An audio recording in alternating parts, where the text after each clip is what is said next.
So thank you all for being here.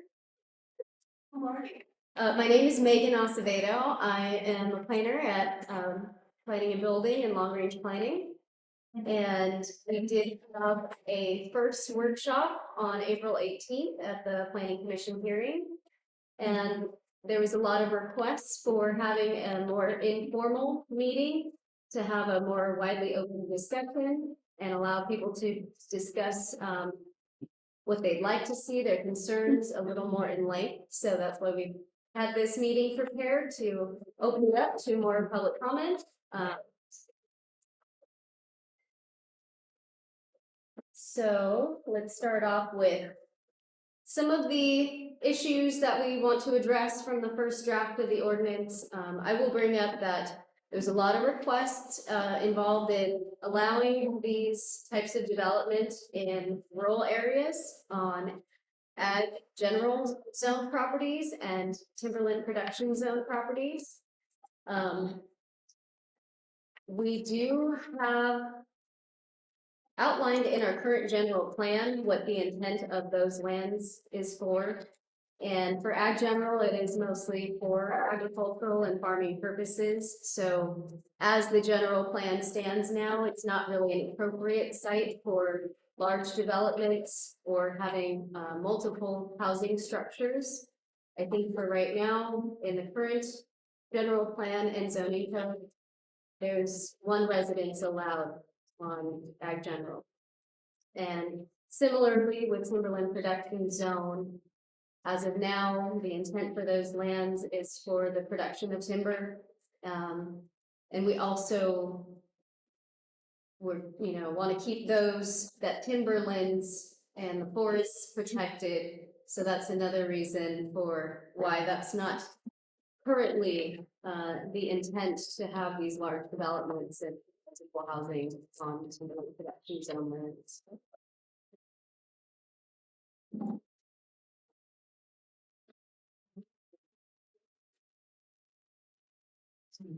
Apologize for the technical difficulties.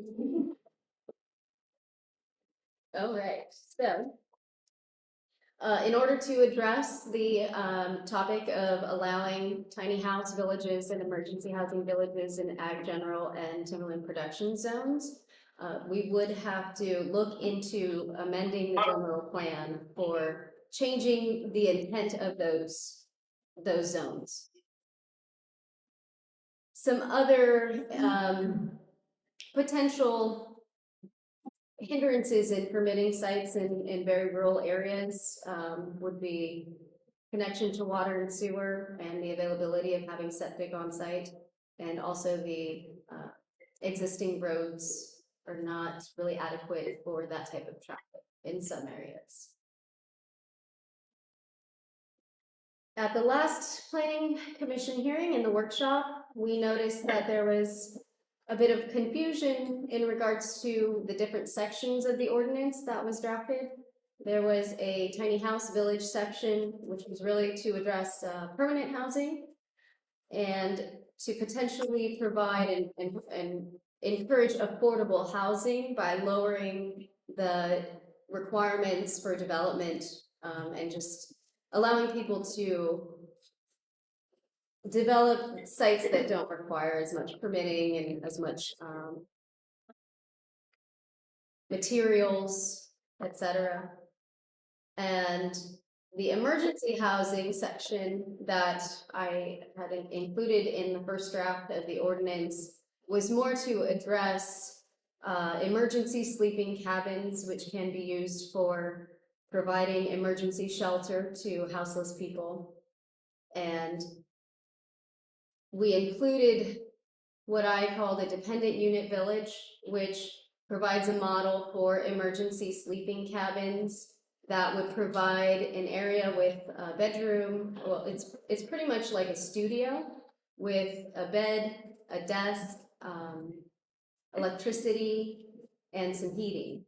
And those are the minimum requirements for an emergency sleeping cabin. So we've decided that for the next version of the ordinance, we would like to separate these sections out to make it more clear what the intent is for each ordinance. So the tiny house village section or tiny house village ordinance will be mainly for providing affordable housing, not just for the homeless, but for anybody in the community that can't find affordable housing. But it could be also incorporated into a model. Let's say if a nonprofit wanted to have tiny house village as the permanent housing for anybody coming out of a transitional housing site. And then we're gonna have the emergency housing village ordinance, and this is gonna be more of a temporary housing model. So that's where we're going to utilize the Shelter Crisis Act and what I included as Appendix X, but have now been informed is now called Appendix P in the building code. And so that provides for a much less stringent requirement for permitting these buildings, which would also reduce costs for developers. And then the third ordinance will be for the alternative lodge park, which is going to be for permanent or temporary housing. And that is going to provide a space where you could have a mobile home, a trailer, potentially yurts. I've looked into yurts can be permitted as emergency housing, as a tent. Tents, and then we're going to include cars because that was not in the first draft of the ordinance. And in the emergency housing village ordinance, or the emergency housing model and the alternative lodge park model, we will require common use facilities to provide kitchens, bathrooms, showers, at a minimum. It could include other amenities, but those would be the 3 at a minimum required. Can the tiny house village have the common areas too? It could. Yeah, that could be included. The 3 areas, kitchen, bathroom. Sorry. Yeah, no, I like it. It's fine, good. I like the What was the 3rd area? You said kitchen, bathroom, showers. oh, and showers. So I guess toilets and showers and Okay. hand washing facilities. Those will So, be separate from the housing units themselves? yes, The common, okay. exactly. They would be shared facilities. But typically a tiny house model would have a kitchen and a bathroom. That is the typical model. So tiny house village ordinance, as I said, will provide permanent housing and will allow for tiny houses, movable tiny houses, and we are looking into also permitting permanent dependent units, which could, like you just said, provide common use facilities on site as well. The permitting requirements for building code would be a little more stringent than the emergency housing dependent villages. I just want to make that clear. So the emergency housing village and alternative lodge park ordinances will allow for emergency sleeping cabins, traditional housing. That would also include some requirements for the property being owned or leased by the county. And would also need to have affordability requirements, which I do realize was not in the previous draft of the ordinance. And I'm going to include that in the next draft and potentially provide some alternatives. And an alternative would mean we can do this or we can do this. So kind of giving you 2 options. Yes. You just said that this has to be county owned or city owned. This is not going to cover any private property? So if I'm, with that That could be an option. it could be an option. We are still looking into the legality of the Shelter Crisis Act and the government code that we have to comply with for to be under the emergency housing and shelter crisis provisions. Yes. A But question, going back a step, but for the tiny house village ordinance, the allowing permanent dependent units, are those sculpted by size? And is that something that you would consider as storage? What would that dependent unit be if it doesn't have the amenities? it's considered a sleeping cabin under current building code. And sleeping cabin? Yes. or a sleeping unit. Let me get out of this and let some more people in. Is it possible that emergency housing units could have some permanent housing units, permanent, and it go the other way? So we are talking about like the alternative lodge park that will allow for permanent housing. I will say that in the event that a shelter crisis declaration is no longer valid, those sites technically would no longer be in compliance. And it's potential that they would need to be cleaned up after a shelter crisis is no longer active in Humboldt County. Now, this is just all kind of speculative of the future. We don't know what that means. I don't know what that means, but something we're looking into, something to be aware of. So the emergency one would be limited by having, I mean, shelter beds, by having it be only on public property. I'm sorry, if you could repeat the question, I could. The emergency housing village model for the alternative lifestyle, those will only work on public property. If As you're far as using I the shelter understand right now, I believe so. Like I said, I do need to look a little further because that's more going into state law. And Does so, say own or lease though, and so possibly a private property could lease it to the county or a city Well, that- for the purposes of the that's emergency absolutely right. shelter. And the county should be very proactive about doing that if they want to have a real mobile approach to transition in the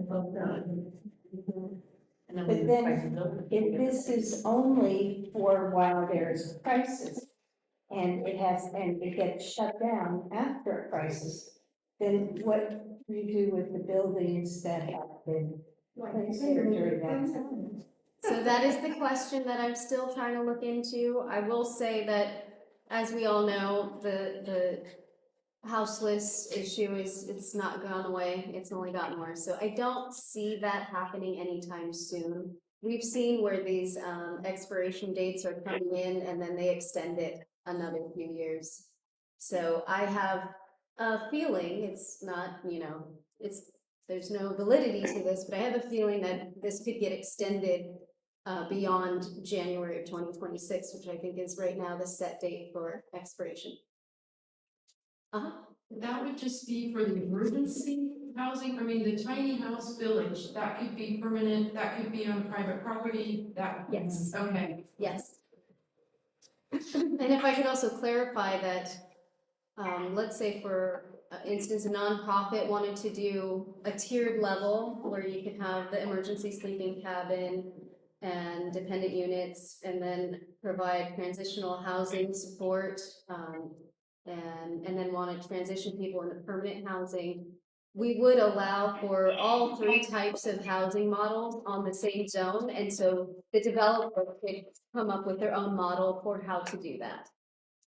And how they would, I've seen other models where they have a membership fee, a monthly membership fee, for certain tiered levels. So that's definitely something they can do. So this has to be with the not-for-profit. Not necessarily, well. Because you've said not-for-profit a few times now. I have, yeah. Well, and you're saying developers could do this three-tiered model, who are those developers? I mean, Yeah. a definition of developers. I mean, Right, so, of acceptable developers. My position really is to provide a land use ordinance, the pathway for people to do this. How they're gonna do it, I don't know. That's Okay. really up to them. We're trying to reduce limitations, reduce development costs, and make it more widely open for, and I keep saying a nonprofit, but maybe a for-profit, I don't know. But some organization to come up with their own plan on how they'd like this. Yes? So a concern that I have is vesting that in any particular thing, private, nonprofit, whatever. Because from my point of view, for over the years of looking at these projects in many different areas. It's the community that really needs these opportunities. And the ones that are the most successful are the ones that are actually supported and community-driven initiatives. And people are very successful at moving through them and moving on to permanent housing at some point. But my concern is that the county needs to keep the parade around doing, and making it for all the communities in Humboldt to have a place for people that don't have the ability to be housed. Because we see what happens. There's no place for people to go. Most communities want to have people that are from their communities in their communities, but there aren't the ability or a place for people to be. So I think keeping the thought that it needs to be something that has wide application and is as affordable as possible for communities to work together through their community resource organizations and the community-based organizations, not necessarily a big nonprofit or a private developer. Right, and I'll just give you one example. I think it's the Square One model in Oregon I looked into, and they did receive a lot of yes. And then if I could continue with my presentation after you're done. Okay, I appreciate this talk very, very much. I think it's really helpful to have this back and forth discussion. It's wonderful, I think. But one of the concerns I think many of us have is with the emergency housing village or whichever one, that if it depends on it being eligible for the lack of restrictions that come along with being, because of the shelter crisis declaration, that it's our understanding that it either is government owned, government leased, or government managed. So that extends it. But here's the problem. The shelter crisis declaration was passed in 2018, and Nezzy Wade with AHA had a lot to do with it. It was beautiful community coming together saying, we want there to be an emergency response to the people outside. But in the aftermath, as far as I know, Humboldt County has not committed any land. And they actually, in their, it was very, I don't mean to be mean, because I appreciate everybody's work, but I studied the Shelter Crisis Declaration and then the Homeless Solutions Committee they formulated, and they made it very clear that they were not going to provide anything. So this is it looks great, it sounds great, I think your heart is there, but what about the reality that the county doesn't come forth with these so far? Is there anything you can do as part of your organization or that we can do to kind of get some commitment to do that? Because as it stands, if it depends on it being county owned, county operated, and county managed, is it even going to happen? I'm not being mean, but I think it's a real Right. question, So I think that, I'll say that my knowledge is limited, Yeah, but how much property does the county own? I don't know. yeah, I don't know. I think, We could try to do an inventory. These are things that I'm just coming up with. but yeah, Do sure. an inventory of the property that the county does own, and that way we can see potential sites for this, right? We have done an inventory, Okay. and maybe it's changed. When we started doing this and wanted to declare the shelter crisis, we thought we could use the SB2 zones, which were the principally permitted, already identified emergency areas for people to go in an emergency. We could start using them. And Humboldt County had 1,268 of them listed as their SB2 zones. And we reviewed all of them. And they were just sort of like thrown on a map. I don't think they ever intended for them to actually be meaningful, but because they were residences, they were businesses, they were all kinds of different things. But when we got down to it, there were about 15 different things that could be utilized. And they were very specifically resource lands, ag lands, the kinds of things that they were not willing to do anything with. And the idea of a lot of these projects that have been successful, when they have been on public property, it's been property that the cities or whomever has decided to do it have made available and done at a very affordable $1 a year, rate kind of thing. But those only work really if, as Sandra said, the entity, the public entity, is totally behind it. And it has been our experience since Delta Crisis Declaration that it's only going the other way, because now when we talk about the homeless encampment monies and the kinds of things that you could do with that and creating a village, and all the cities have talked about it, we have great sums of money to do that. But when it gets down to that, their speak now is no more SB2 zones and that kind of thing, unless they want to use it specifically for a purpose. But if you find a private property owner and you get someone who works with you, then what? And so it's really become more restrictive than more open, and I don't see that being, I don't see the county being a lot different than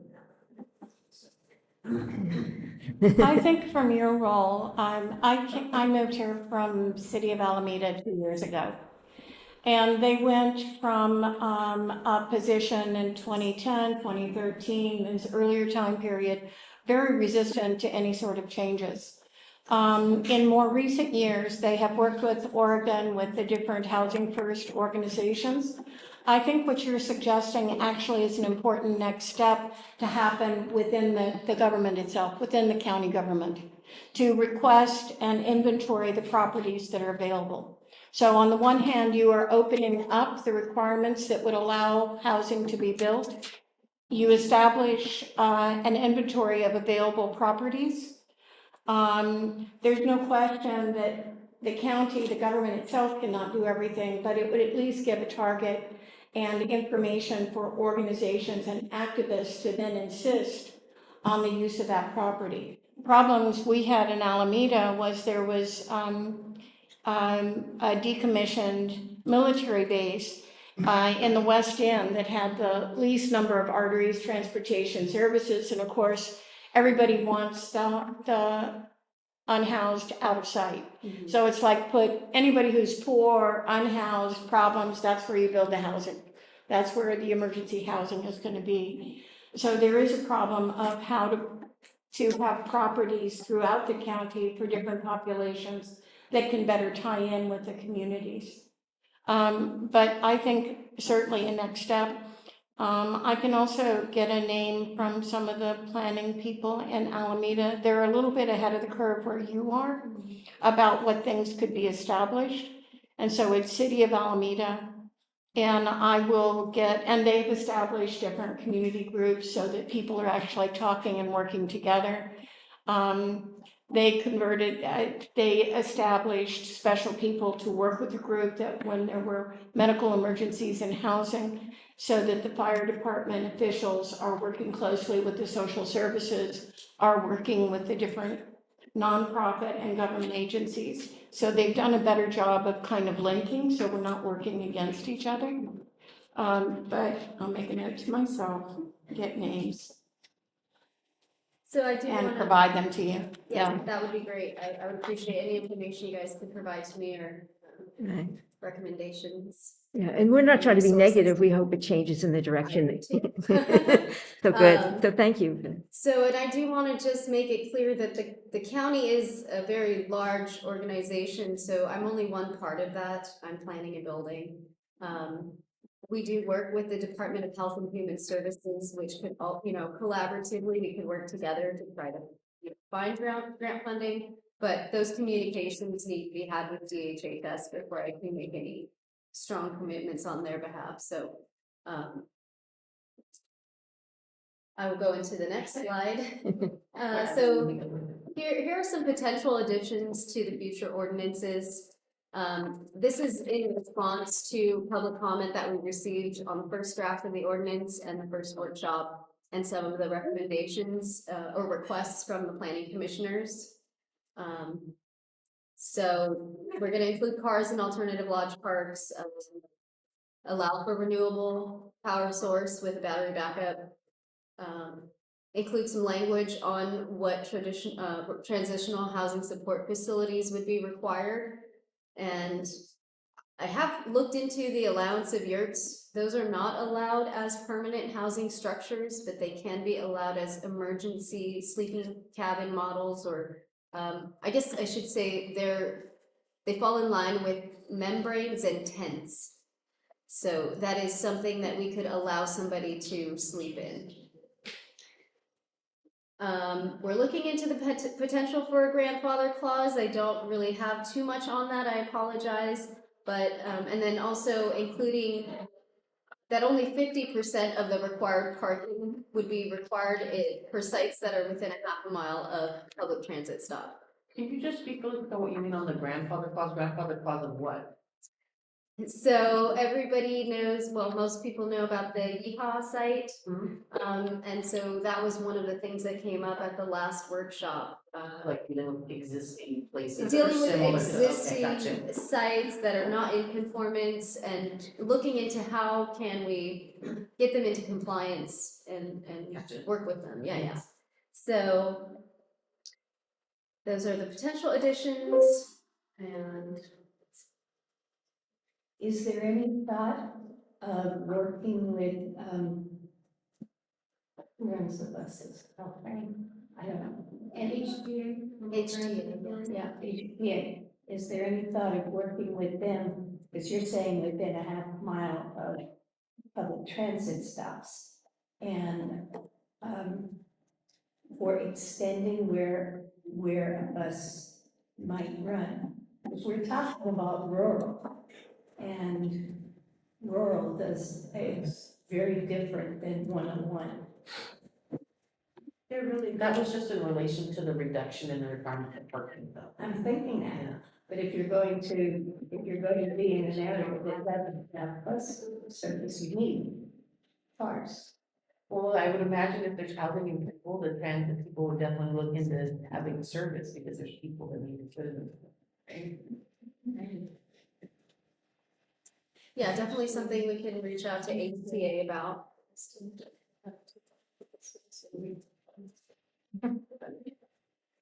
This is my last slide, so I'll just go through this one and then we can continue the discussion.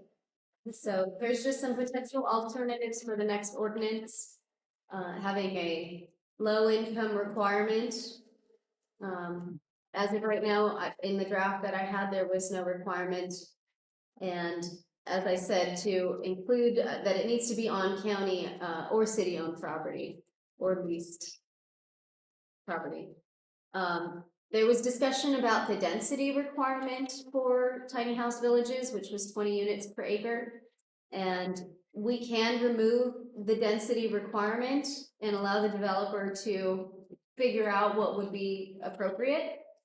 Or we can allow for a density bonus. We have already an ordinance that's called the density bonus ordinance, which allows for you to go over the cap for units per acre, so long as you can provide affordable housing, which would be low income and very low income. So that's another alternative.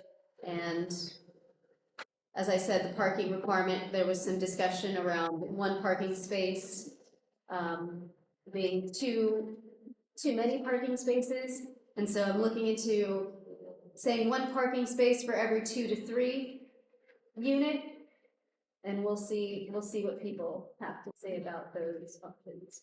And then we also have common use facility requirements. There was another discussion about the requirement of having 1 toilet for every 2 dependent dwelling units, and that would increase the costs and wasn't necessarily necessary. So we're looking into maybe requiring 1 toilet for every 4 units. And same with the shower facilities. There was comment about having one bathing facility for every 4 dependent dwelling units was maybe too high and not necessary. So we're looking into having 1 bathing facility for every 6 dependent dwelling units. So that was my last slide. I'm gonna add some more people to the meeting.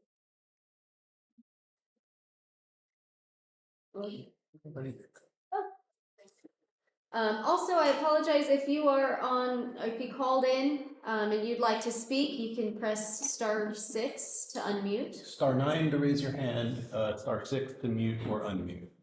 So I'm gonna go to somebody online here. We're gonna go to Tina. Press *6 so you can unmute her. Tina, can you hear us? Oh, there we go. I see.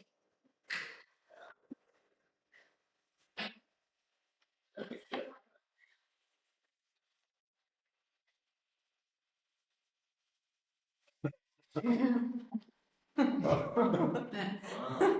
interesting.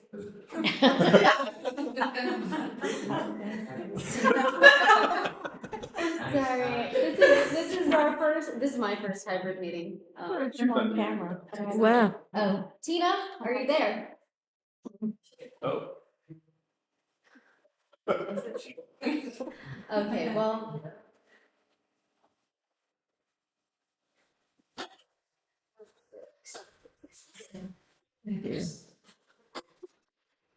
Tina, if you're there, you can press *6 to unmute yourself.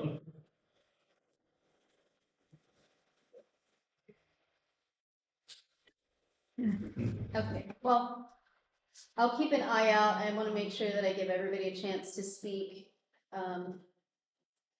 But I think we can just open it up now for discussion. Yeah. I have a question, I'll throw it out there. I guess one of my questions had to do with the density and the number that you guys came up with the 3 to 20 per acre. And I just did a little bit of number crunching to try and understand, because I'm trying to visualize like what that looks like on an acre. And it seemed like there ends up being a lot of wasted space.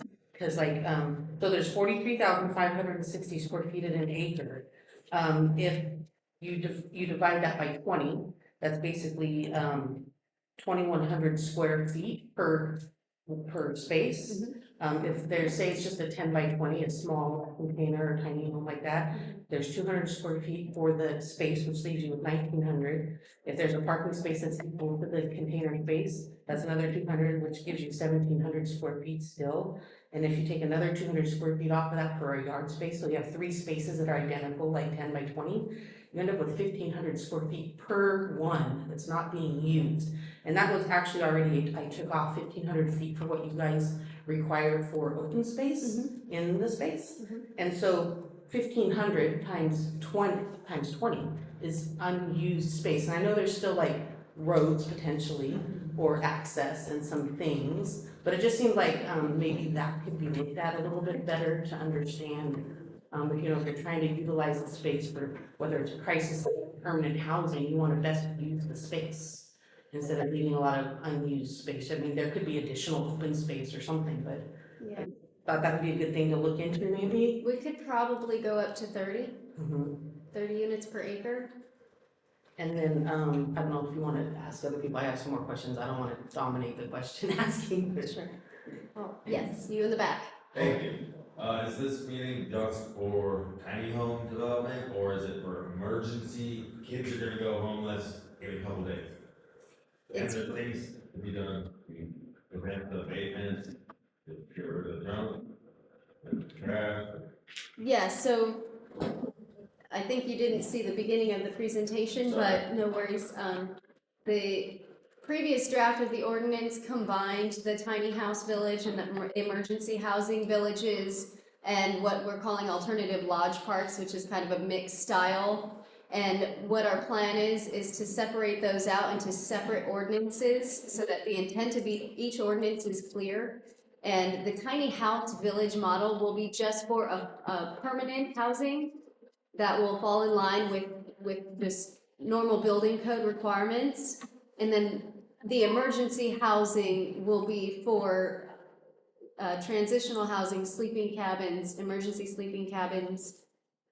So there's no emergency, assets for saving people that are immediately gonna go homeless, like getting rid of metal stuff, trash and avoiding abatement. I personally have like 8 kids I'm looking out for, and they all got kicked off my street, now they're in a house, that's gonna get abated. And they need to not be abated and clean up, so a couple $1,000 an effort.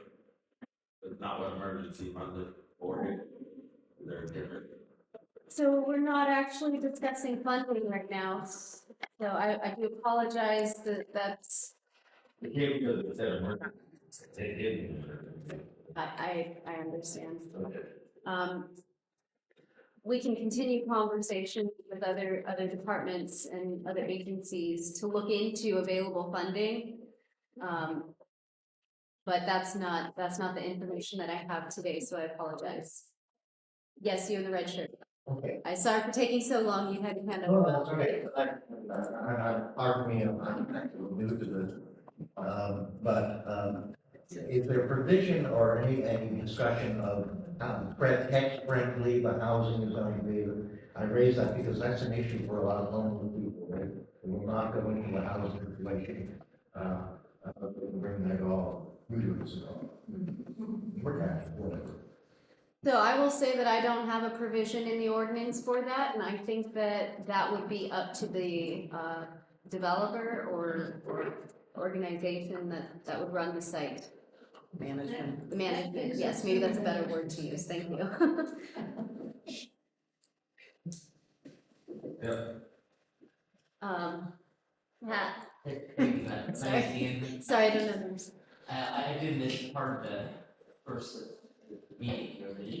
Is there a projected timeline for when facilities become available for You. That right. at rescue? So right now, I'm working on developing the pathway for these sites to allow people to apply to the planning and building department for permitting these sites. And we are looking into, we're gonna go back to the planning commission on June 27th to discuss these items, and I'm gonna bring forward a new proposal to them, and some alternatives, and we're hoping to have this approved by July, which then would allow people to apply in August. Yes.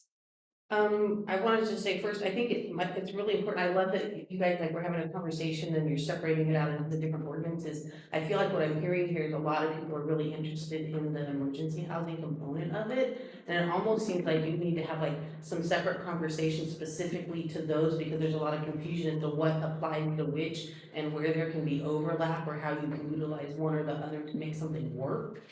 It was just a suggestion to maybe think about having specific, and then, of course, I imagine in each ordinance, there's gonna be a lot of duplicative stuff, right? But at least when you're having the conversation, you're just talking about emergency housing, or you're just talking about tiny homes, and really dive into what you're looking for that specific thing, and then bring it all together at the end, or something. I also wanted to just point out, because I watched the first meeting, and I heard some of the comments about, people, sound like people were concerned about the ag land and use of ag land in regards to probably acknowledging that people in tiny homes want garden space. And I think it's important to just probably realize that a garden space would probably be more like a common area in one of these things, and not, you don't need to have like ag designation or ag use to be able to have a garden area in some of these developments. So just, I think there might be other intentions with the ag use too, but I just want to point that out so that people can see there's still possibilities to have that available without having to have an agricultural zone. There are villages, however, that have their own farms and they feed themselves and their communities. So those are things that are entirely possible, and people that I know that are in housing pretty well. Maybe there could be some kind of way to make sure that like an open space is allowed to have that kind of use if it's for this kind of development. Let's say like an open space can be used for farming for its own use or Right. something.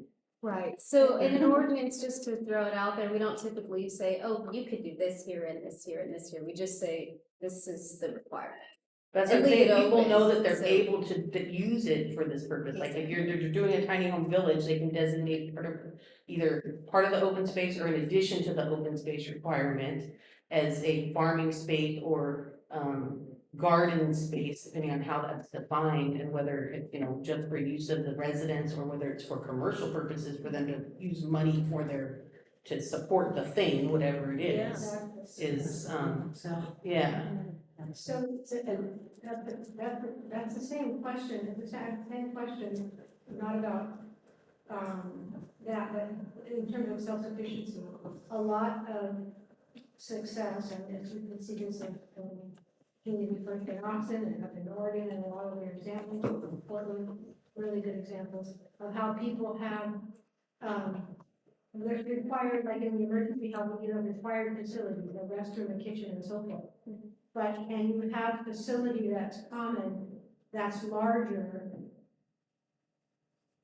that can be permitted and available also, like a workshop for people who need their Like the home kitchen use, like a tiny home might not have space for the home kitchen use, but maybe there's a common area where people can be Community. scheduling time to do, whether it's a kitchen or a craft area or something. Most places have like a workshop with tools where people can actually craft and they actually do have services that they provide for their communities. Through bicycle repair, through equipment repair, through all kinds of things, because they have that available. Oregon also has like a tool library. Like where there's that kind of thing, there's stuff donated that the people can use.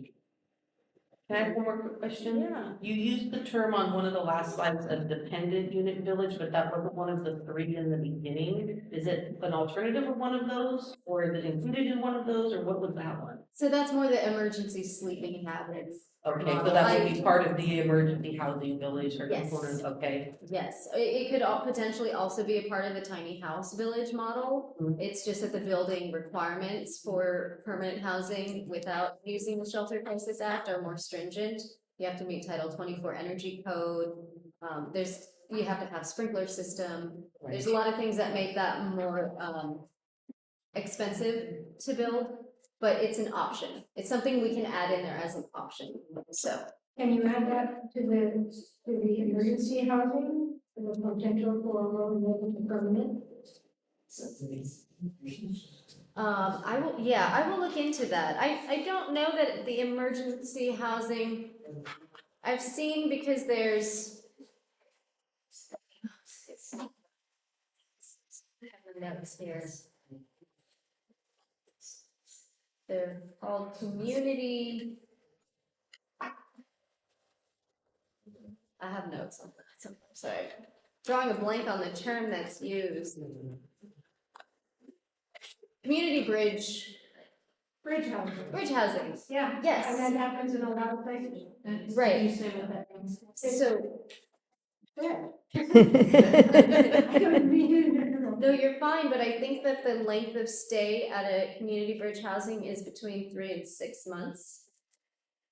It depends, like the problems that we have with the emergency situation. If the shelter crisis, it's different because we can have extended periods of time. But if you go by state law for emergency shelter, it's always been the case that you only have 6 months that someone can be there. And that is insufficient time for anybody who's coming out and transitioning out of homelessness to be stable. The time frame is usually more like 18 months to 2 years. Some people will only be there for 3 months and gone, or a month and gone, but for the most part, people I'll send it to you. I meant to send it to the commissioners. I will send it to the commissioners too. But there's a study that came out in Oregon where they looked at some of their very successful places that are mass housing in these small structures, where 62% of the people who came in actually went on to permanent housing in a 2-year period.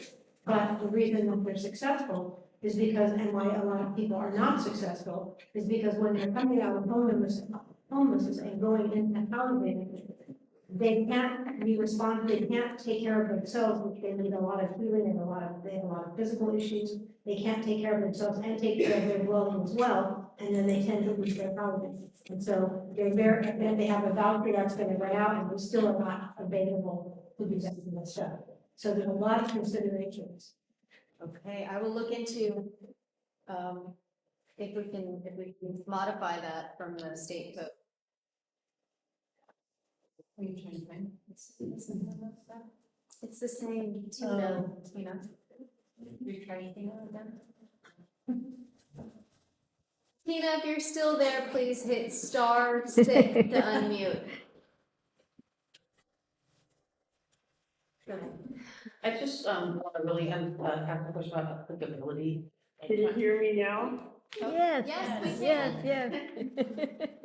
You can. Yes. You can? Yes. We can, yes. Oh my gosh, it's a miracle. Okay, so, well, I'm just super excited because, I've been, looking in Oregon. My sister lives in Oregon, and I see, it's called Square One News. And they have different villages, different ones. And, like, for example, One happening since 2013, it's called Opportunity Village. It has 30 units, it's on 1 acre.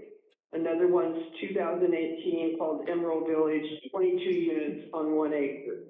So they've got 4 more going, and one of them's on 3.5 acres with 70 units. And there, you can go online and put in info at squareonenews.org and just scroll down and look at these centers. They have everything. They screen the people before they have to do a criminal background check. It's not like an emergency. They take part of whatever services they're getting, and they pay anywhere from $250 or $300 to $550. They have to participate. The county owns the land, but they lease it to the trust.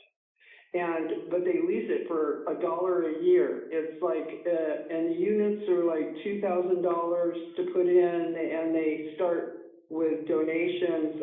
In the beginning, they had to have $98,000 for one place, and they got donations, and then they have volunteers that do the construction, and it's $2,000 for each unit. They have doctors, they have counselors, they have a garden, they have everything there. So that's kind of the thing I'm looking at, because it's not just for people that need to come in and have a roof over their head. It's for people that are under income, that can't afford the regular rent, and they need a place to live, and they're homeless, and they have to also, remember, they have to contribute. This is not just like a free thing. They vote on things. They have to attend the meetings.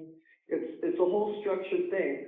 But I would just love to see Humboldt County do something like that. And when I did talk to somebody at the Planning Commission, they said that it sounds like a contractor would have to be involved with that, and I don't really know. But anyway, I just wish you could take a look at that, and I was going to go ahead and make some photocopies and send to the Planning Commission just to take a look at. And then also the second thing I wanted to know is I'm on a ½ an acre in McKinleyville in the county, and I was considering wanting to put a tiny home in my backyard.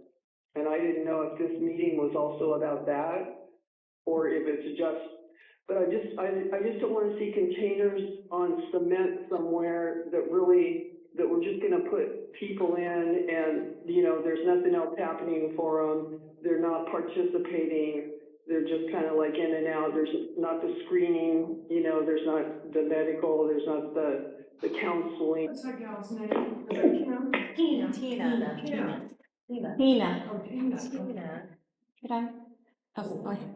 Well, Can I finish my question? Yes, go yeah, yeah. Yeah, so, I'm trying to figure out applicability, and obviously, I do have something I'm looking at in a project, and I'm not clear on, with current zoning, is there gonna be an overlay zone, or how can we find out if, it might apply to a parcel where we could potentially look at developing some kind of, tiny home village, I don't know if it'd be what capacity, but it's something that's currently zoned residential, Right. and it could be multi-parcels, but it's limited, I think, to 5,000 square feet per residence, which means that, we're talking about, you could have several tiny homes on a 5,000 square foot, or even the whole thing's 2.5 acres.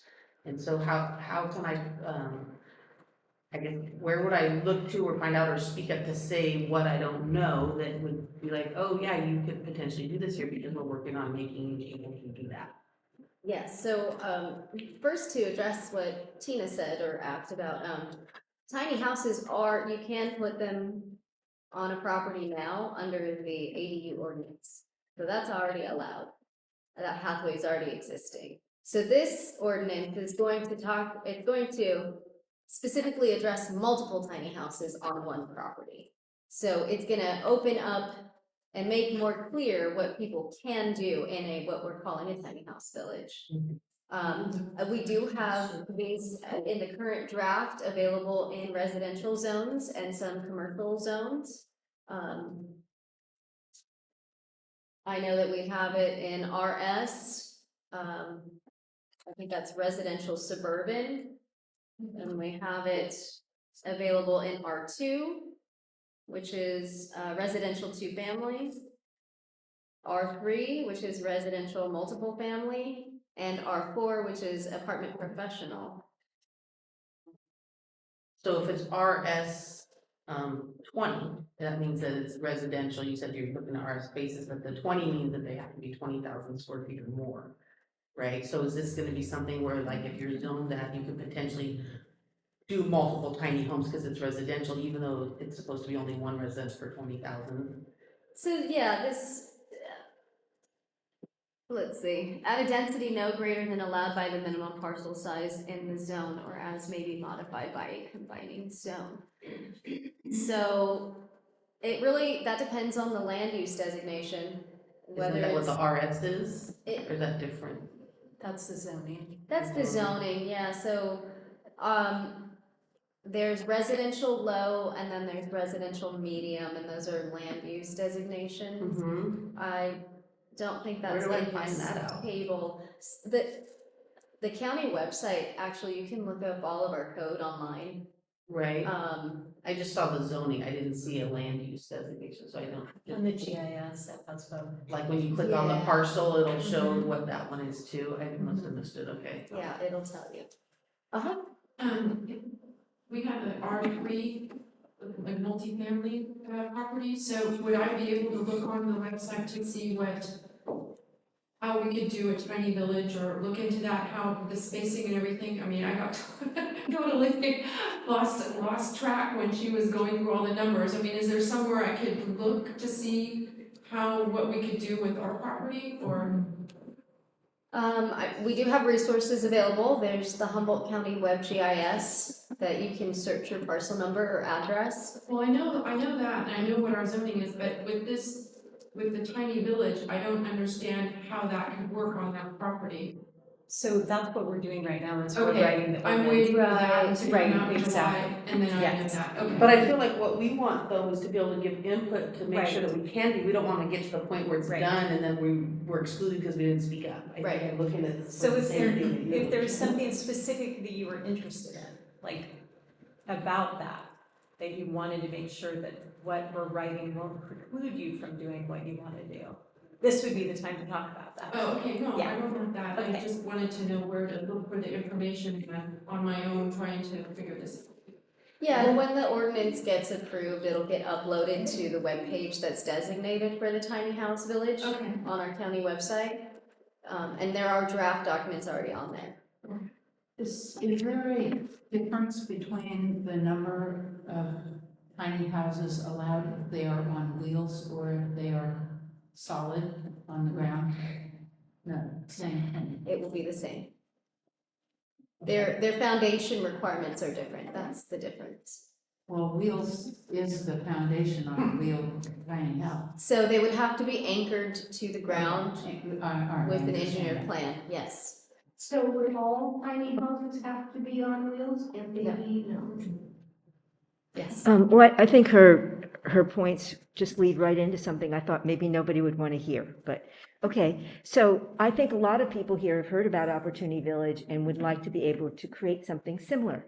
And so, but how do you do it? I mean, why were they able to do it like they did? One of the points is that the city had the idea of having innovative, alternative, affordable housing, and they created a task force, and they told them to do it, and then it came around. So the city staff was on board with them from the beginning. But here's the thing I wanted to point out. So I thought, if we want to do something like that, what can we learn from them? So I thought, let's work backwards. And so I thought, what were the costs? So on their site, it said, for example, because we wanted to be affordable for nonprofits, for people who don't have a lot of income, their startup costs were funded with around $98,000, and that was in 2013. Well, using a fancy US inflation calculator, I found out that the current cost is $131.39 in private cash donations and small grants, plus an estimated $114,000 in volunteer materials in kind, and that would be $152,000. Okay, and then moving forward into 2016, their annual operating budget was $30,000 with inflation, $39,000. And that was for maintenance, utilities, insurance. And then the first couple of years, they were supported by volunteers. And then in 2016, they decided to add on some quarter-time village coordinator, a social work intern from Portland, a small amount of our executive director's time. Okay, so then the question becomes, okay, I had it just here in front of me, and I need to get it. So here's my concern. I love the idea that we like to think that the county's going to suddenly change, which would be wonderful. It would be wonderful. And they're going to make available these county lands. They have not been very forthcoming. My understanding is that Nezzy went and looked at every single one of them. So, we've been exploring it. Oh, Interior City Rica's, okay, I missed, so I have to find, it was here right in front of me. Okay, so then you go into, okay, I wish it was true that this would work with the county. And what I found out was that there was a description of how they ended up being able to create this at such a low cost. And what it really gets down to is flexibility. That you're satisfying the basic requirements for structural strength, fire safety, etc., but at the same time, you're being flexible. So I found out that they relied on something called from the Oregon Residential Specialty Code, which was R107, temporary structure and uses. And according to a description of how this was created, they said clearly meant to be that the shelters they were using, the detached bedrooms, the bungalows, were quote unquote clearly meant to be temporary structures and able to be moved. The bungalows were still required to meet code requirements for structural strength, fire safety, means of egress, and ventilation, as defined by our ORSC Section 107. Once they complied with these requirements, the city allowed a great deal of flexibility to help keep costs to a minimum. And I think that's what we would hope the shelter crisis would do. But they have it right here in R107. And all structures were permitted as temporary structures, Section 1, R107. So the city relaxed requirements for more permanent construction and extended the time of service with a demonstrated cause. And that's the key, the fact that it's in this R. Okay, so I'm going, but wait, that's Oregon. Could that apply to California? Well, guess what, folks? I just found out yesterday it does. There is a very similar code, only here it's under California Building Code, the exact same wording, the exact same allowance for flexibility. And so it's there, but what would trigger it? I don't know. I think the key is that Oregon wanted to see it happen, the city council. And I feel that you both want it to happen, and I think that makes all the difference if you can have people where there's a team, we're all marching together. And this is great because I feel you would be with us, but that's the kind of thing that it takes. And so I'm ignorant. I want to say, I don't know what it takes to trigger this. Maybe it can only still be in Oregon, but it was the same, I think it's based on IRC. Is the international residential? Right, yeah, that's right. And so that's what it's based on. And I couldn't believe it. It's word for word. The same one in Oregon is available in California. So if we're not going to be able to rely on the shelter crisis declaration, relaxation of regulations, and, then it seems like this would be something that we could hopefully incorporate. But I'm at your mercy. I don't really know. I did this research, but I'm not a planner. I don't know what it takes to make this available to people, because I think it could be the transformational issue because I think flexibility equals affordability, because there's so many restrictions and requirements with parking and, all of that make it unaffordable to many of us. And these are the people, this is where I think many of our hearts are. We know the people who are outside who have been dying and hurting and suffering. And so when we come here and if we're all sounding, antagonistic, it's not that. We just want them to have a safe place to live. We thought Opportunity Village provided the perfect model. And so maybe this is a group I go, where have you been all our lives? Just to hear everybody here have the heart for this is so beautiful, So that's my question. I don't know the degree to which it could be applied. And I think typically what I've been finding out with staff, sometimes they'll say, well, we can't do it. But let's not say that. Let's say, why can't we do it? It depends on how can we do it? Yeah, how can we do it? Yeah. What do we need to do? What do we, to be yeah, able to do it? right. And I'm also, I don't know, at some point I'm fascinated by everybody's contribution. I just wonder what's bringing everybody here to be so interested with their hearts and minds to do something like this is really beautiful. So maybe I would like it before we leave, people could say what brings them here, what they're hoping for, that this would bring about, But I thank you. This has been great, Can I ask you a question? When you reviewed all the county properties, Are there houses?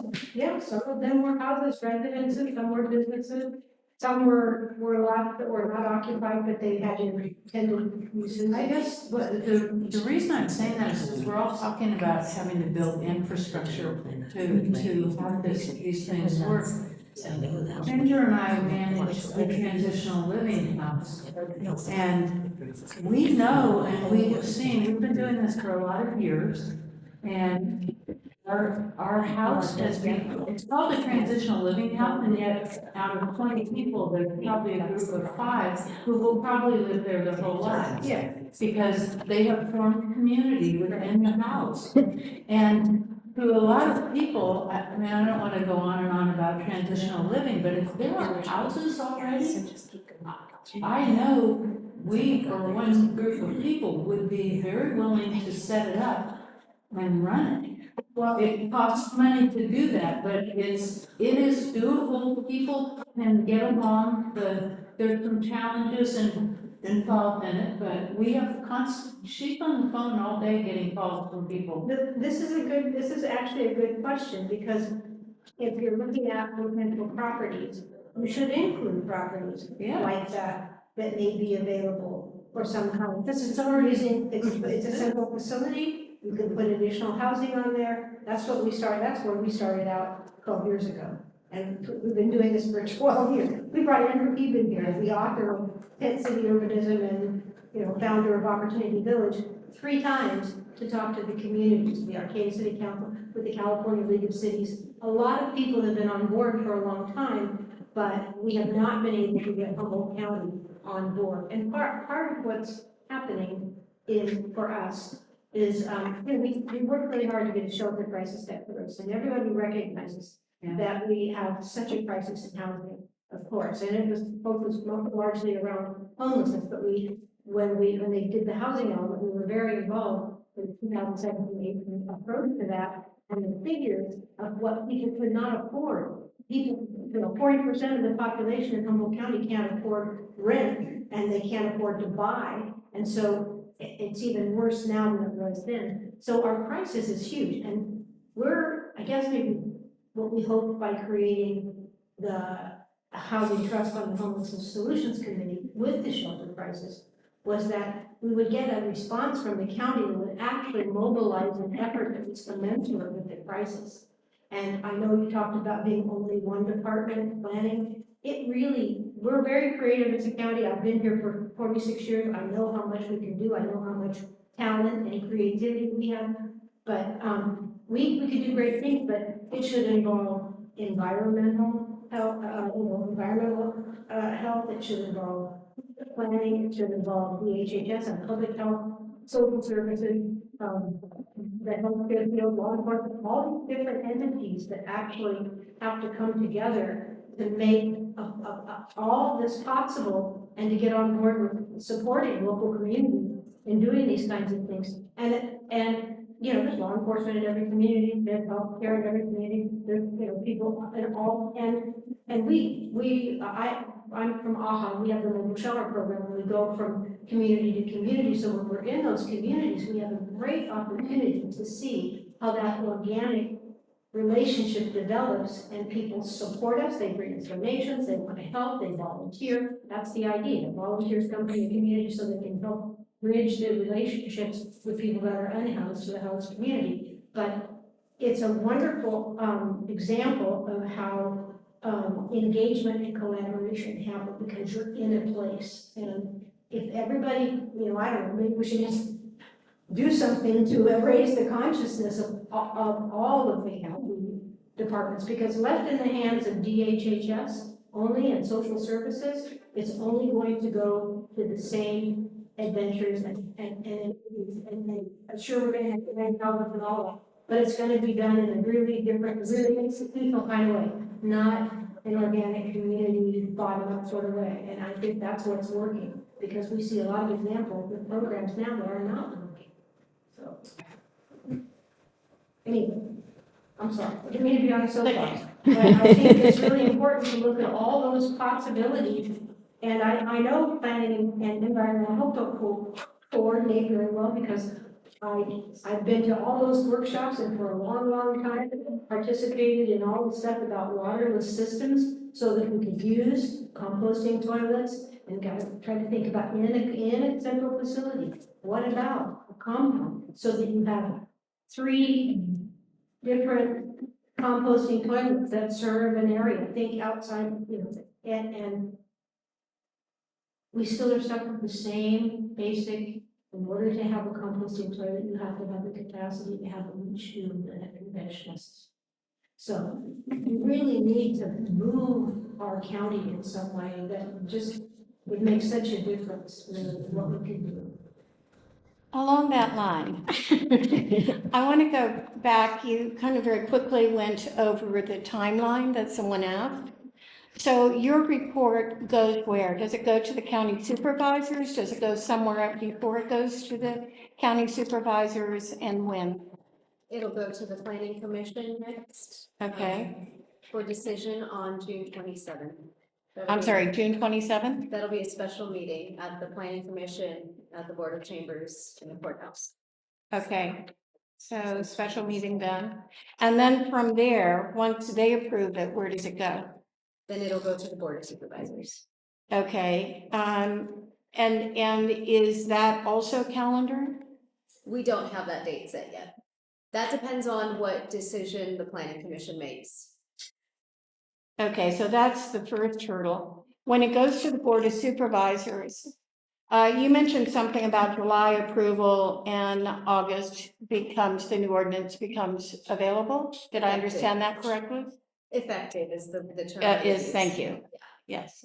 We'll So use long as that. it clears the planning commission and goes right to the board. Exactly. So long. Did I Okay. understand you that you are also looking at rural, land? Like lady over here said she has a half an acre. That, is this part of what we're talking about? So the ordinance is not saying that you can't do this in rural areas. It's just saying that you have to have certain facilities available or, we are allowing for on-site septic systems, but that's with a special permit because that needs to be reviewed by the Department of Environmental Health. So it's not saying that you can't be in rural areas, but preferably, as of right now, on wastewater treatment facilities. And I guess the only other limitation would be the road access, because you have to make sure that a fire truck can get to the site in the event of a fire. And make sure that trash services are available, et cetera. Well, we are also, I mean, our whole community is earthquake zone. And yet we have buildings that have been here since the 1800s through earthquake after earthquake. And when a study was done on my property, what was said is they couldn't tell the difference between an earthquake and rodents that are making. So are people who are in an area that is labeled earthquake, are we going to be able to do that? That's why tiny house on wheels, the wheels aren't affected by an earthquake. Right. I mean, it's really very different. We really have considered that. Yeah, so I would say yes, that they would be allowed. What's that? If it's in an Elmquist Creola, there are certain areas that may not allow multiple residential units. If they're in an area that potentially has an earthquake fault, then there'd have to be a fault evaluation report done to determine where that fault is and make sure that we weren't allowing residential units on top of that fault. So That's that would what be. That's exactly, yeah. Permitted sites, or is that just special permitted sites? It depends on if they're in that hazard area. So we have different hazard areas, Yeah. obviously, in the county. So You're right, we've been. flood we areas, understand that. earthquake. But it you know. sounds like the whole thing with the earthquake zone is because there's potential for the foundation to crack. Right. Well, That's we why have an I was- alternative thing where there isn't even a foundation, it seems like it should be exempt from that, even if it's in the earthquake zone, because. It all goes back to the building code and consider if you are on a fault and the fault ruptures. Does it matter if you're on a foundation or not? Well, if the fear is the foundation cracking, yeah. But Well, the if the fear being is shaken- beyond, well, it's complicated. I let's will just put it that way. say too, as a local government, we don't really have any authority over California Building Code. Right. That's unfortunate. We have to follow the codes that are provided for us by the state. We just need to go to the next level. I'll go to him because he hasn't Okay, talked to me in a while. I hope you'll pardon what is something that might offensive here, but my wife is a pastor of a church in Eureka, and I should add that I'm not speaking for her, but I'm going to make an imaginary scenario here. The church has about half of the city block, or maybe actually it's more than that, it's about 3/4 of the city block that the church occupies and owns. And there's 1/4, say 1/4 of the block was occupied by a Sunday school building, and then the rest is grass and concrete.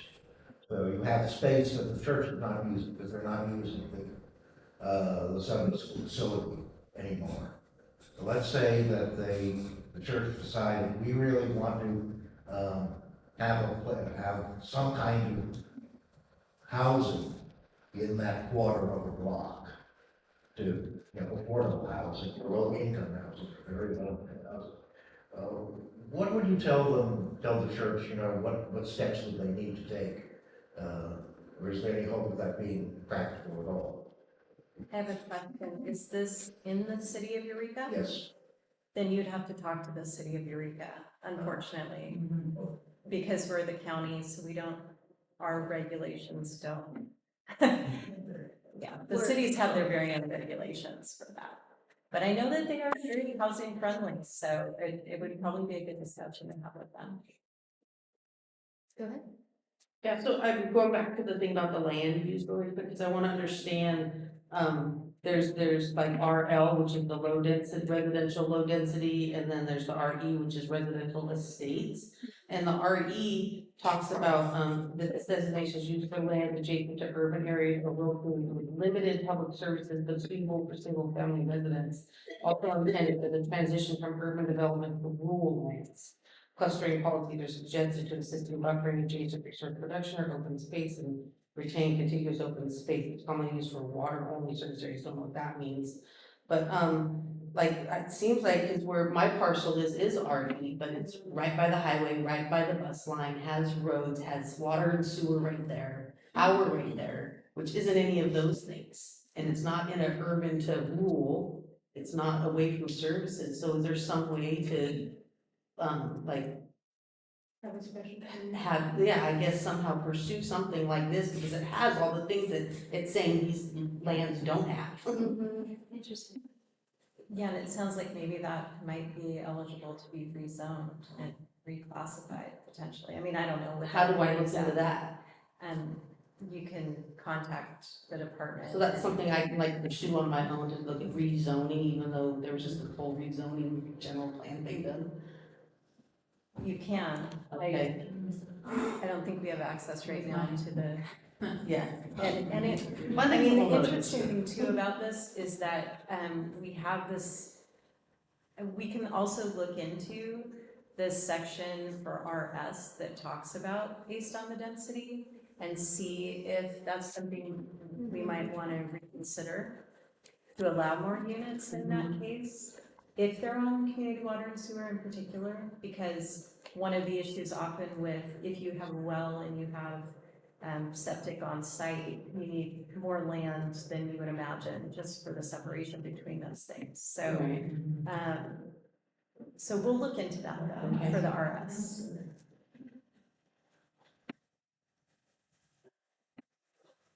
Yeah, as I said, I am very appreciative, deeply appreciative of this conversation. I think it's really wonderful.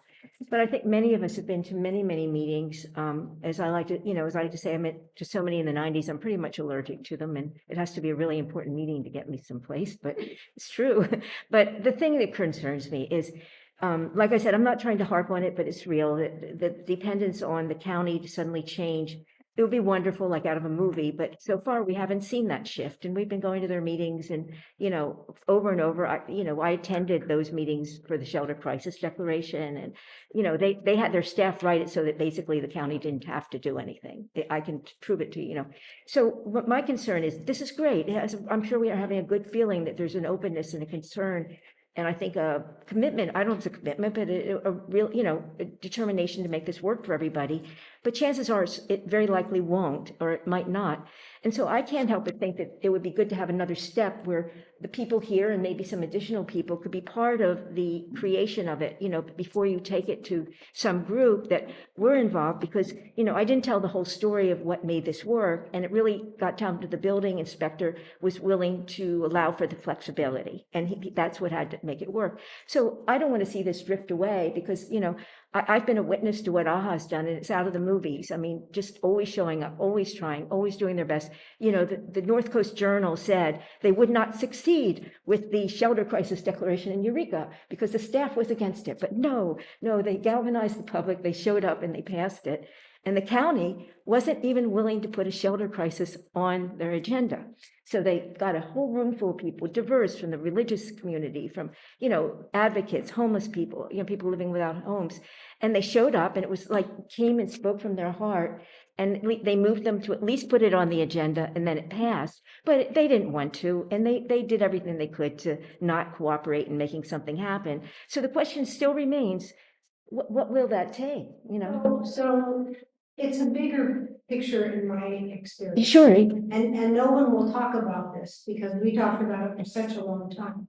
But because we did declare a shelter crisis in Illinois County, and because the city of Eureka did declare a shelter crisis, our Peyton just declared one himself for a particular property. But the idea there is it brings in a lot of resources. The shelter crisis declaration has brought a lot of resource into the county, and eventually the governor declared the same thing, a shelter crisis declaration in 5 counties that didn't do it so that they could get the resources and start moving in the direction. He recently in March gifted Sacramento, San Diego, and Santa Clara County, I think it was, with 300 tiny houses and dedicated a portion of Cal Expo for them to demonstrate how to make that happen, Cal Expo property. But the point that I'm trying to make is we've been working at this for a long time, and we have an opportunity with having a shelter crisis declaration to actually do a lot if the county wanted to mobilize in that direction. It's already brought a lot of money, but it's only gone to specific uses because there's not a general application for that. So I'm going to continue to be an advocate, but it's something that's really remarkable that's happened. And we were way, way, way ahead of the state by years, 5 years before that ever happened. And they said, we have to do this to declare a shelter crisis to get things moving in the right direction. So we still haven't gotten moving, we're getting moving in the right direction. Don't get me wrong, I'm really happy about all this too. But there's still a lot that can be done to help us move as a county and better coordinated than just looking towards the entities that I know, like I've heard you say this before at other meetings, that, and I heard Director Ford say it too, that when it gets down to figuring out, because in the housing element, it says that there's going to be some funding made available to these projects. That's never been forthcoming, but they rely on DHHS because they're a big funnel that sucks in all the money that comes from the state, but it doesn't get distributed in a way that would actually be effective or as effective as it could be under the conditions that we're operating. So. Yeah. Well, and I also think what's so important, because, again, I've been a witness to what AHA's done. It's out of a movie, it really is. And what they've done right away, they built a tiny house, a beautiful tiny house, what did it cost? Like, We have a couple of them. One was about 2,300 and one was about 2,700. Yeah, and they did it with unhoused and housed working together. And then they had an expo where they showed all the different variety.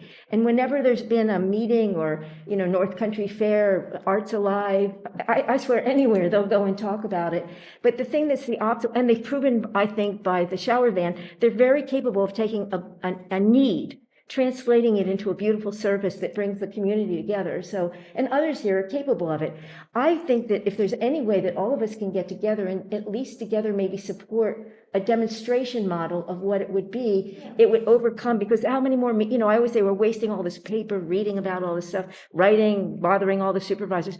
If we demonstrated it, it wouldn't be this hurdle that still exists, because they don't want to take a chance on something that's different. And I didn't tell the details, again, of what this would entail, but I would hope that, I could provide it to you.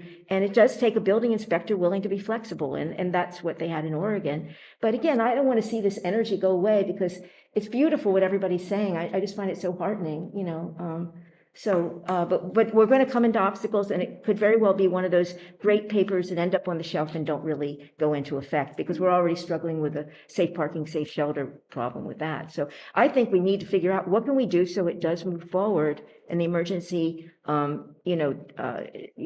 emergency options go into effect.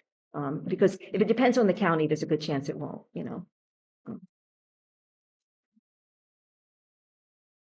I will just say that I do agree collaboration it'll be a big part of the actual development of the sites. Okay, great. I can't speak to my participation in that, but. Oh, you can't, if right? it's outside of work time, I might be available. Yeah. But that's partly it. You've done a really good job in terms of summarizing what the concerns are, but then it stops. So then what's going to make it go forward? And that's what I think our concern is. And so that you would help us to make something that has the greatest possibility of actually moving forward and not just being something that sounds good on paper. And the truth of the matter is, and I love this about the planning commission workshop that happened first, is the recognition that in the models that were developed, that were presented, that, yeah, you can do 10 houses for $10 million, and you can do a tiny house village for $3.5 million. But the reality for communities and people that are in community-based organizations and people who care about mutual aid and participating, that's a phenomenal sum of money. And if it's community-driven and raised in the community, that's a huge expectation to put on the community. And it doesn't have to cost that much, but as soon as you involve all the entities, I'm so sorry. I'm so sorry. As soon as you get involved with the different layers of authority and how that happens and what you have to do, like in the models where you have to hire, like I like that it's flexible, so you don't have to hire in the professional level in other cases, but it gets more and more and more expensive, so that to do a project is unmovable. So if you have $700,000 a unit for somebody who's doing that, not even a studio, a true studio, it's pretty crazy.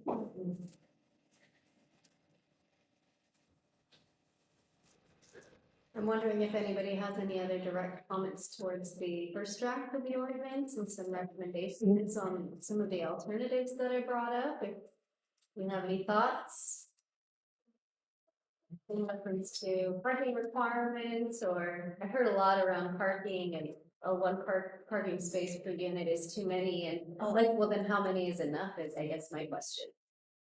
Yes. I did want to ask about the thing with the parking and just the way, our society is going towards sustainability and electric stuff and alternative energy, and if there could be any kind of reductions or exemptions from parking requirements, like if there's not solar, but electric, like say electric car requirements for the housing. And I think I'm thinking more of like in a tiny home village, not necessarily the emergency housing type of thing, but it seems like, I don't know. I am looking at things out in general, but I think of like what I'm trying to envision, and I envision like, a mixed, all tiny home type of thing, but mixed residency. Like it'd be cool to have seniors in this area, and it'd be cool to have students in this area, and it'd be cool to have professionals where they're all getting like exposed to each other and potentially supporting each other. But also I see like a lot of seniors don't even have cars. A lot of students where we're at could be riding the bike trail to HSU and don't need cars, or using the transit system. And so, if there was something that was designed trying to be geared towards less vehicles, potentially it shouldn't be required to be accommodating vehicles. I'm not really sure what that looks like, but I'm just thinking of the possibilities. thinking, because we really need to make as many inroads as we can to cutting down on transportation and gas emissions in our footprint. But the notion of having people in a mixed community of people is a good idea, and sometimes it's done in a way that is because of permanent longevity. So my brother was doing one in Texas for musicians, because a lot of them are impoverished by the time they get to the end of their lives, and doctors in the same community, so that they would have both income here and they would have the same, a lot of things that they could do. And I imagine other things too, like we were talking about the garden, like I imagine a community where there's a big garden that everyone can use. And that like maybe a community center that everyone uses, and some of them maybe are the bedroom type spaces where there's a communal kitchen, and some of them maybe have their own, all of their own elements. And like with the seniors, some seniors, depending on their abilities and their ages, it would be ideal to have a 2-story tiny, but for others it wouldn't. So then it's like, well, then you want probably more single-story ones and less 2-story ones, but you want the 2-story ones for the other segment of the population. So what were the two elements that you referred to? Parking was one issue. You said, what did you think about the two Parking things? was one thing that was brought up, and then density requirements was another. Parking and density, We yeah. kind of touched on that, and the option for density bonus, if we do have a cap, there's, then, and this is, let's say, for a tiny house village and not emergency housing villages, but if you have, let's say, 3 to 20 units per acre allowed, if you go over 20 units, you can apply for a density bonus. You just have to allocate the additional units to affordable housing. Is that the only thing that gives you that opportunity? And then I guess what's the definition of affordable? Housing is not affordable. Right, I know that part, But you're building affordable housing. That's the whole purpose of these villages. So it would meet that criteria. Is this for purchase or for rent? Like, what does that mean? Like, what is affordable in the rent spectrum versus the purchase spectrum? Even when developed for rental property, correct? As long as you're designating a certain percentage as affordable, and then they work But is that that out defined according. somewhere? It's in the arena. It is. It is. It is. At this point. You know what? So it's an acronym. RHNA is RHNA.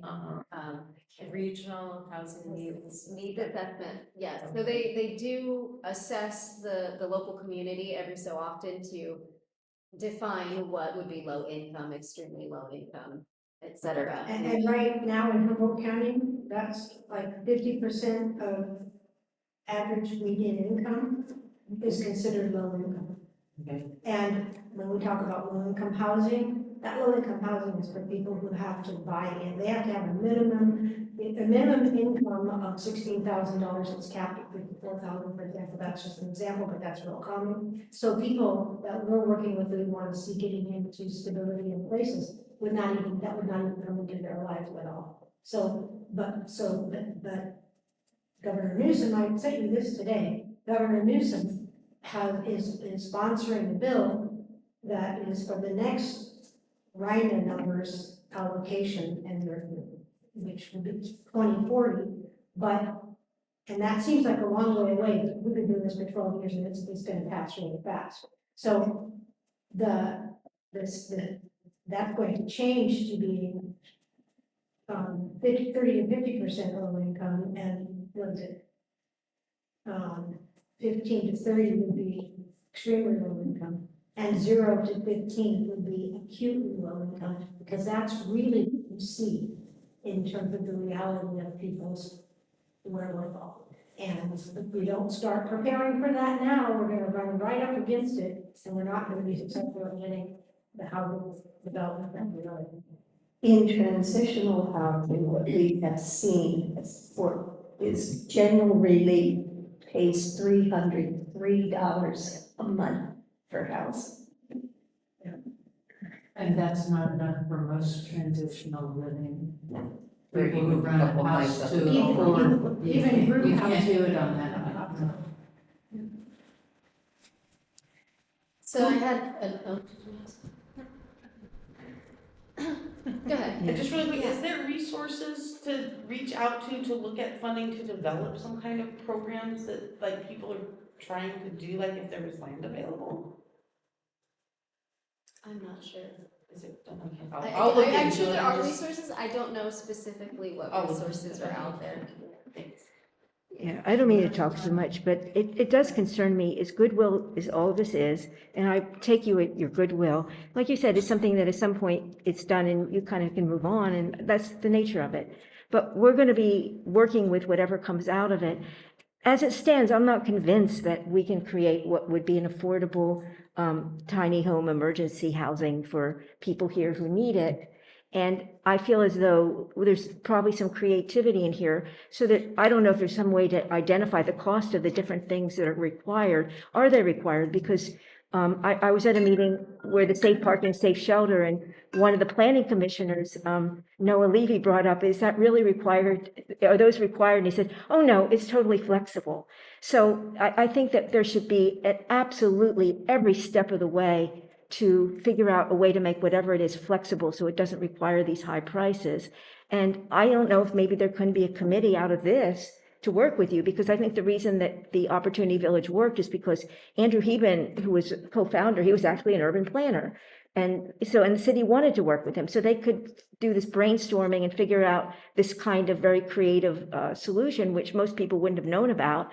And we need those kind of solutions, because I don't think we should wait around, like I said, for the county to change its heart. I'd love it if they did, but it's questionable if it will. So isn't there some way that there could be something here that helps to create a process that really will work for people? Because I don't think it sounds like it's going to be affordable, despite your best intentions for low-income nonprofits, Well, I'm not just going for nonprofit, I think it's really important that the county come up with some way of framing and thinking about it, that they can present an opportunity to communities to be able to make something available to people where they actually can, where they live. That's part of the problem in Humboldt County.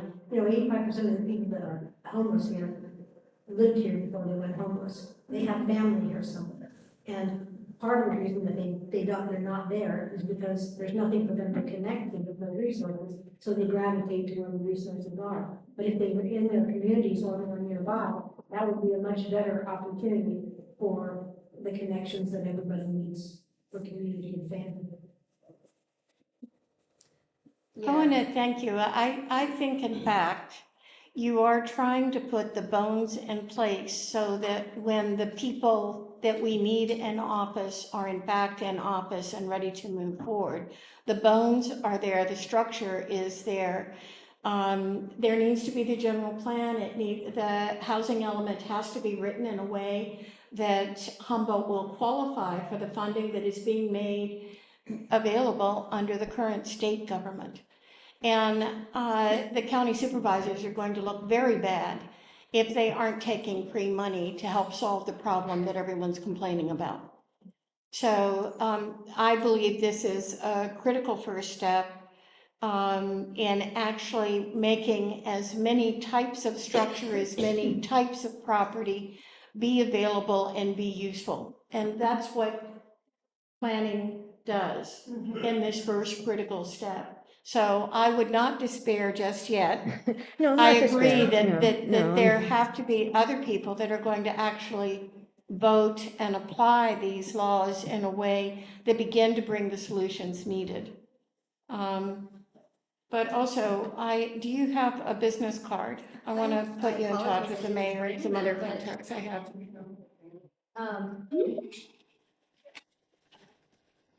There's no whiteboard, but Can you there give is an email or yes, something? I can give you an email address. It's kind of long. Of course it is. So it's my first initial, my last name. So M Acevedo, MACEVEDO.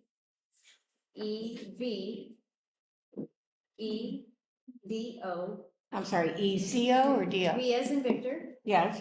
EDO at Humboldt. Oh, sorry. At CO dot Humboldt dot CA dot US. The other here's another concern that I don't know, I hope there's gonna be working on this when it comes around in 2027 or whatever, and the housing element gets screwed down. Because we've seen, you know, SB2 zones, we've seen detached bedrooms, we've seen a lot of things thrown out that used to be things that we were hopeful about. So I would really like to see there be some commitment to wanting to retain all this work. Until it's something that can actually be accomplished.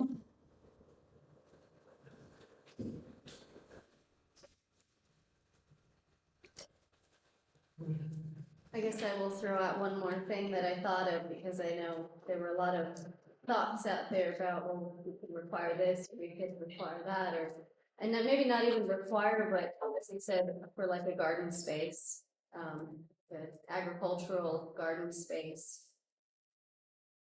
So that wouldn't necessarily be a requirement, but is that something that you mean to say that? An allowance. An allowance, okay. And So, space to allow, because a lot of homeless people. And the question also about having other buildings on a foot, not permitted. So. right. You did already say somewhere about that you're looking into the thing with, alternative energy, right, and solar. Oh, yes, Yeah, we can okay. just add in a provision for that, that's already permissible with the building department. That was my mistake to not include it in the first draft.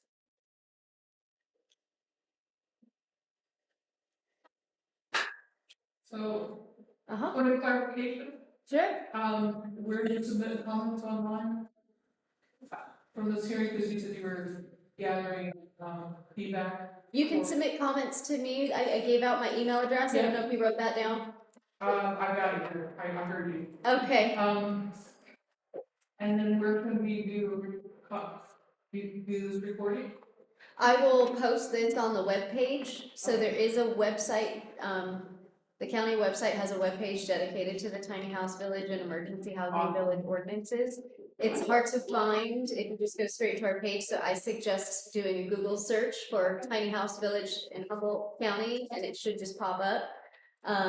So I will upload this video online. And are you guys okay if you like figure that out on social media, like Edinburgh.com or something like that? I think that there's, I'm glad to see as many people here, but I think that there's really tremendous support for what you're trying to do, and I'm really thankful for all the effort that I can tell that you put in.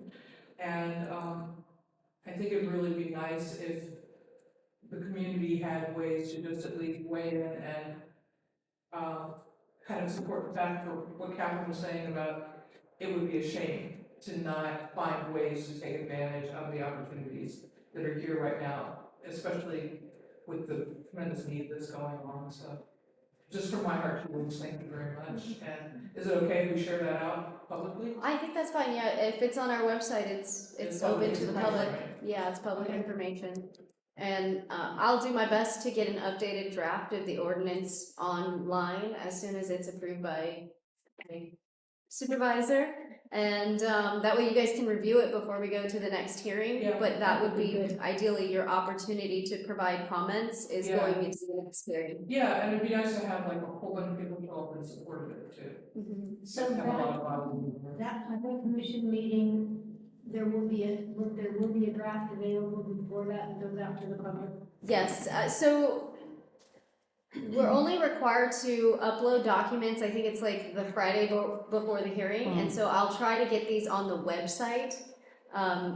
Maybe, I don't even know when we can, but if you did give me an email address, I can let you all know when that gets uploaded to the webpage.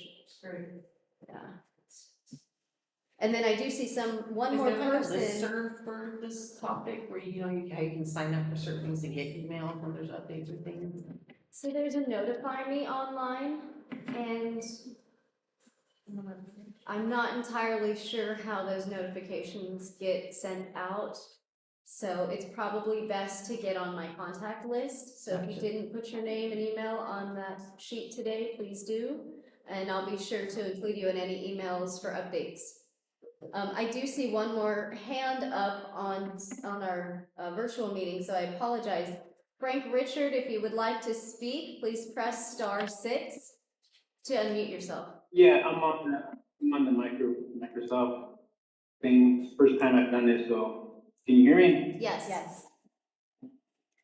Okay, so my name is Frank Richards. I'm the chairman of Building Laws and Building Structure and training coordinator of a nonprofit in Hoopa. I train people to be carpenters, and we have a couple of homes that are in the modular factory that I'm leasing out. And I'm about affordable housing, and I'm a homeless advocate. And, it's nice to see Nezzy on there again.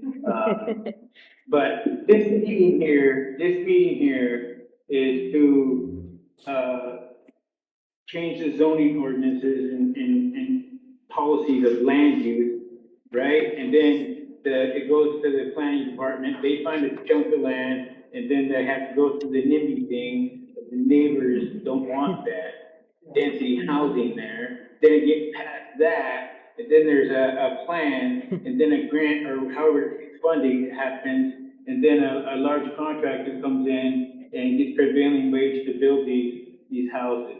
Is this something that, am I on the right track? Because the last meeting, I missed the first part and they wouldn't let me comment on the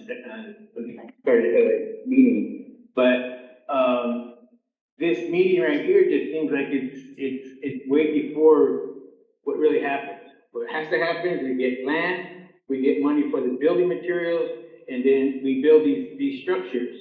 And another thing I'd have to advocate for is to create a Habitat for Humanity group. You got a group in the Teen Challenge group that's a bunch of men that are bettering their lives, and just utilize those types of resources.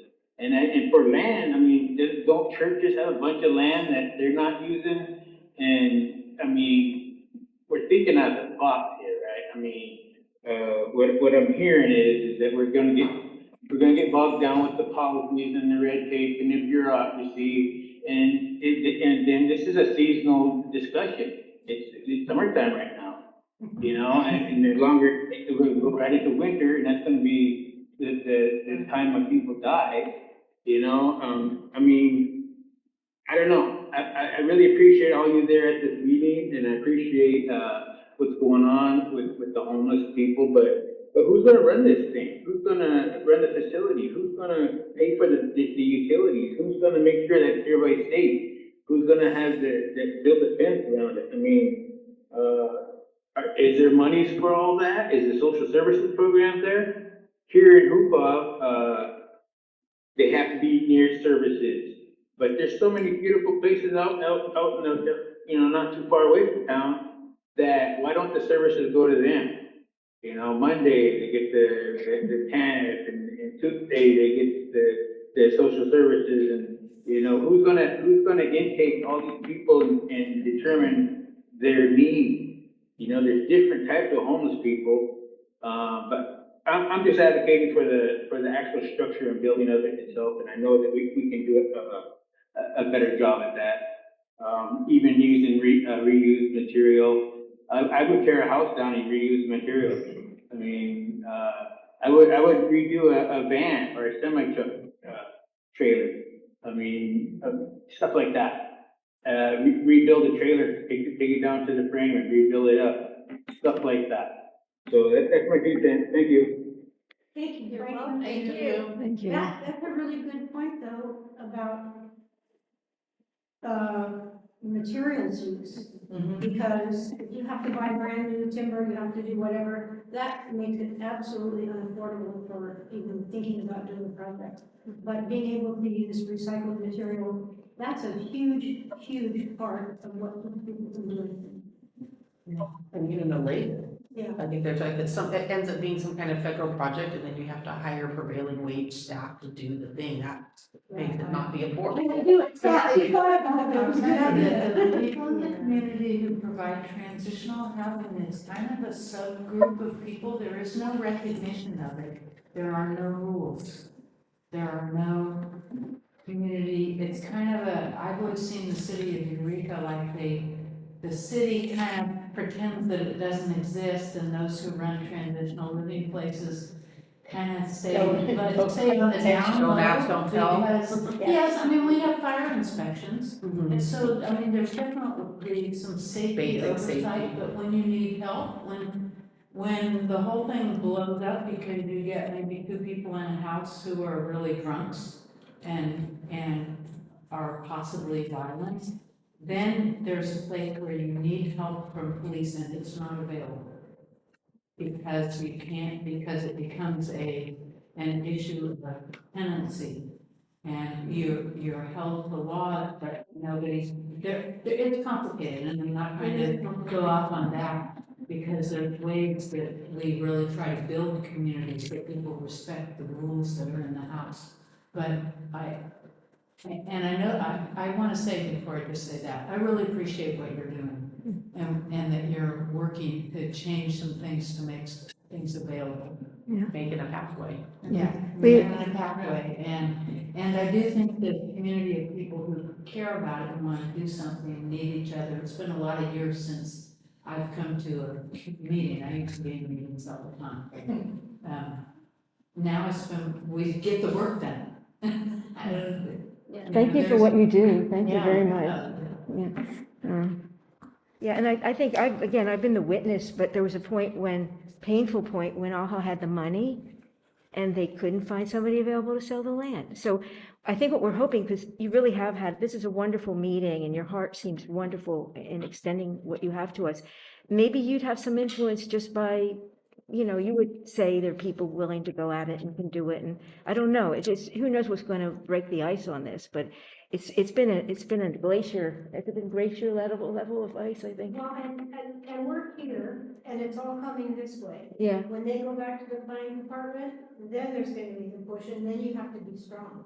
If you really want to represent some of these ideas, because it's not going to be popular. I have been there enough times, so be strong for the things that are really meaningful and matter.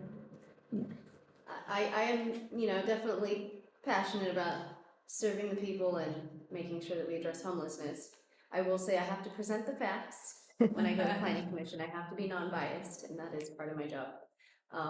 But I think this is the starting point where we can create the collaboration, where people have interest in this, find those relationships, and that'll be outside of the county partially. And partially the county can be a part of that collaboration in the future. They should be a catalyst for collaborations, because they're gonna know who's coming and interested in all of that. And it would be a wonderful thing to see the collaboration of a lot of groups that are interested, rather than just the same players that get to play over and over again, which is good for them, but it doesn't really address a lot of things that need to get done. And like getting the work done, it's a different kind of a thing, but it's good. And I think some of the people who, like you and a lot of people here, I haven't seen you at meetings, but maybe you've been there. If you came and spoke, it would be different people and coming with a different heart. It might just open some hearts that have not been open, so I'm thrilled by what I've heard of everybody and grateful for this. So I always have hopefulness. I refuse to get that one up, but.